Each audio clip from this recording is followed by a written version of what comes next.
Hi, I'm James Dunn. Welcome to the Inside Network.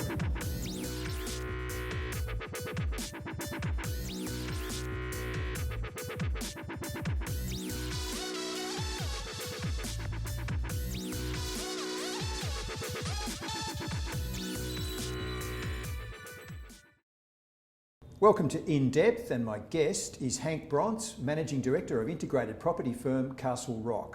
Welcome, Hank. Thank you, James.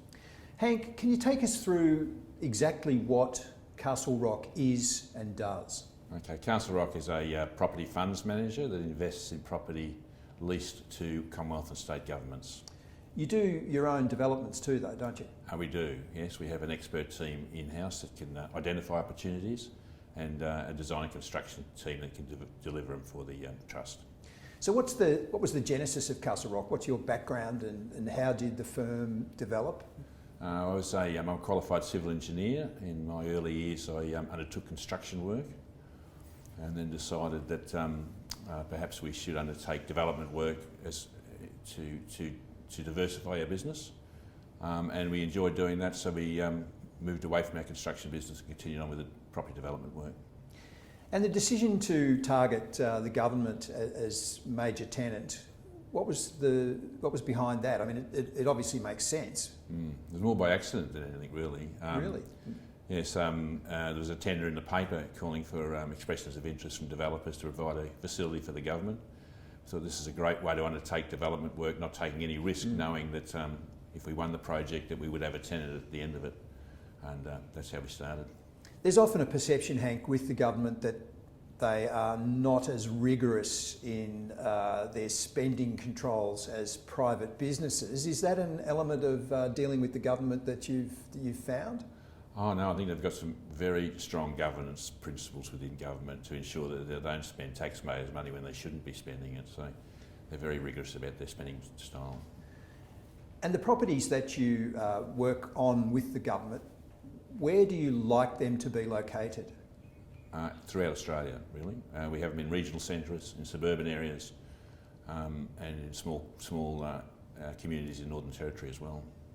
So is that one of the most important things about what you do, having a tenant that's really, well, it doesn't get much more AAA than the government in terms of how you can have your average lease going out exceptionally long? Mm-hmm.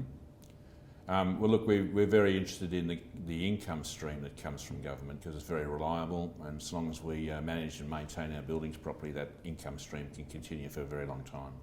Do they leave buildings very often, or do they have a history of being possibly one of the most stickiest tenants you can have in the property space? No, typically they stay in the building for a very long time, up to 30 years, so we're very comfortable with that. So long as we look after them, treat them well and maintain our buildings, they'll remain. Are we primarily talking Commonwealth government, or do you have state, local government, and really you're agnostic about which level of government it is? And we started with Commonwealth government buildings, but we're now developing and purchasing state government buildings as well. So probably about 50% of our assets are tenanted by Commonwealth and 50% of our assets are tenanted by the state government. Would you do a development with a private sector tenant in mind, or just stick to public? No, we've completed buildings for retail tenants such as Spotlight, Kmart, Woolworths, so long as they're committed to the development before we start. So when a pandemic arrives or a downturn like we saw in 2020, having that most AAA of tenants must be an absolute godsend. Oh, it's been fantastic, really. We didn't really set the business up for the pandemic. No. But it's been good for us in terms of our distributions haven't reduced and our income continues to grow.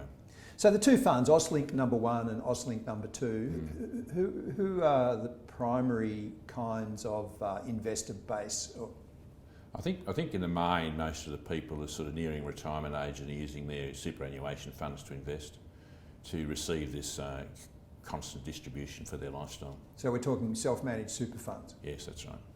And what level of distribution have they become used to from your two funds? What's the ballpark range that you're constantly able to deliver? Yeah, well, the Auslink number 1 fund has been delivering a distribution of 8.25%, and the Auslink number 2 fund's been delivering a distribution of 7.25% consistently for the term of the trust.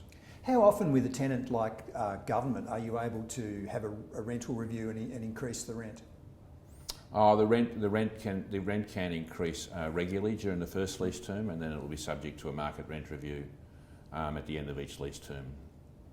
Speaking of the pandemic, which obviously no one planned for, but what impact, if any, did it have on your operations, given that you have very, very stable tenancies? It really didn't mean that much to us, because business as usual really for us. We continued to pay out our distributions as we normally do. It may have been that the value of our assets has increased slightly, but until we sell the assets, that doesn't mean anything to us. If you were to diversify outside into other sectors, what sectors would you consider as really applicable for the skill set of Castlerock?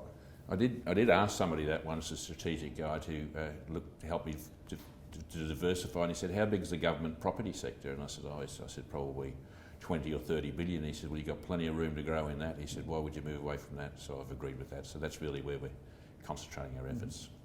In office property, there's obviously a lot of talk post-pandemic, Hank, about will that come back to normal in terms of the way people have enjoyed working from home?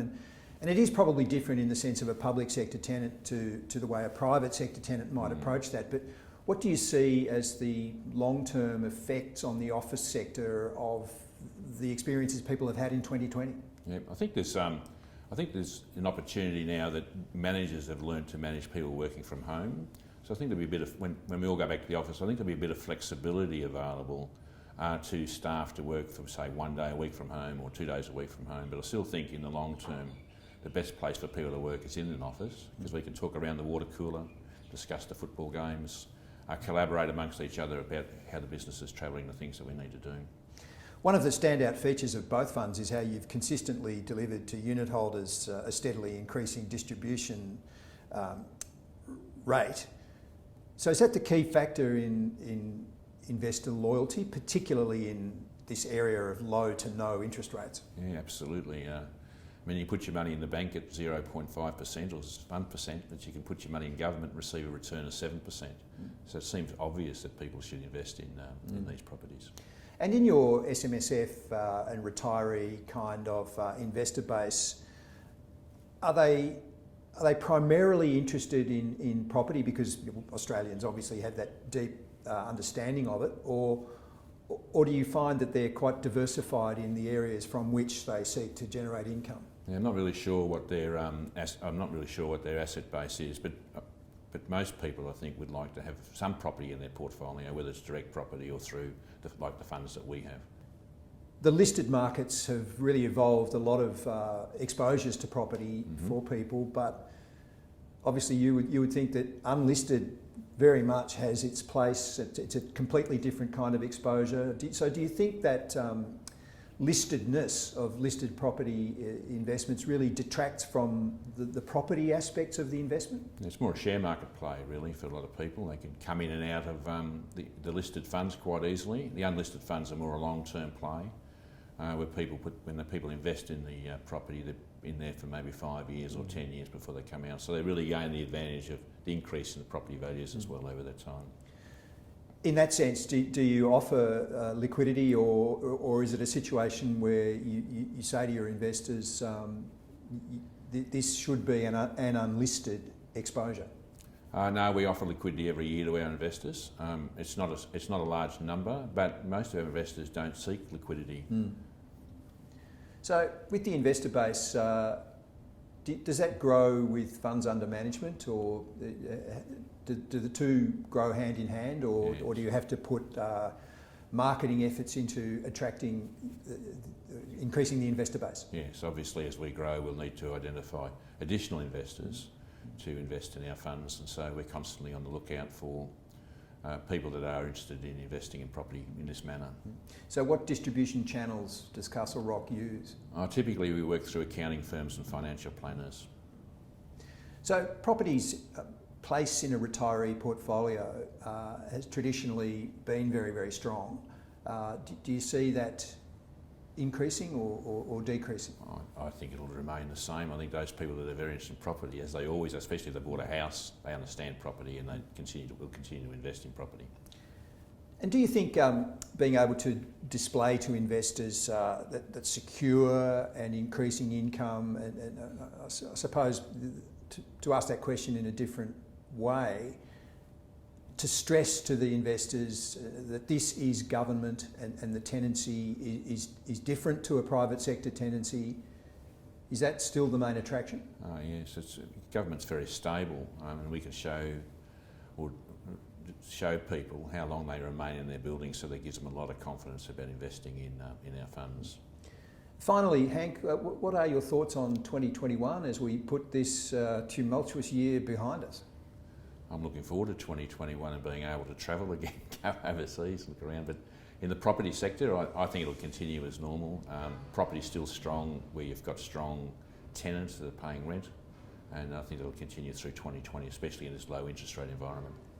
Thank you, Hank. Thanks for your time. Thanks, James.